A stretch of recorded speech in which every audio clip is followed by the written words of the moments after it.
بسم اللہ الرحمن الرحیم۔ السلام علیکم۔ ابھی دینی مسائل میں خوش آمدید کہتے ہیں۔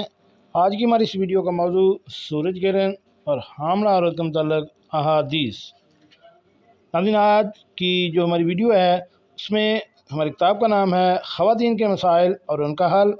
یہ مرتبہ تحقیق ہے مولانا مفتی ثناء اللہ محبوب صاحب اور اس کا پیج نمبر ہے 129۔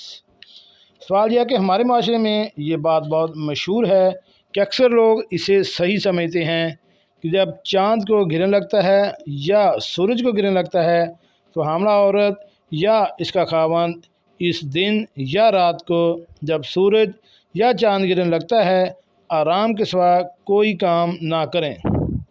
مثلاً اگر خاوند لکڑیاں کاٹے یا رات کو وہ الٹا سو جائے تو جب بچہ پیدا ہوگا تو اس کے جسم کا کوئی نہ کوئی حصہ کٹا ہوا ہوگا، یا وہ لنگڑا ہوگا یا اس کا ہاتھ نہیں ہوگا وغیرہ۔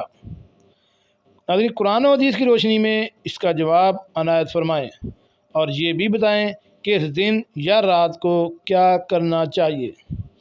تو ناظرین، قرآن و حدیث کی روشنی میں اس کا جواب یہ ہے کہ حدیث میں اس موقع پر صدقہ و خیرات، توبہ استغفار، نماز اور دعا کا حکم ہے، دوسری کسی بھی بات کا ذکر نہیں ہے۔ اس لیے ان باتوں کو فضول اور شرعی چیز سمجھ کر نہ کیا جائے۔ جی ناظرین، کیسے لگی آج کی ہماری یہ معلوماتی ویڈیو؟ ہمارے چینل دینی مسائل کو سبسکرائب کریں اور ساتھ بیل آئیکن کا بٹن بھی پریس کر دیں۔ ملتے ہیں ایک نئی ویڈیو کے ساتھ۔ السلام علیکم۔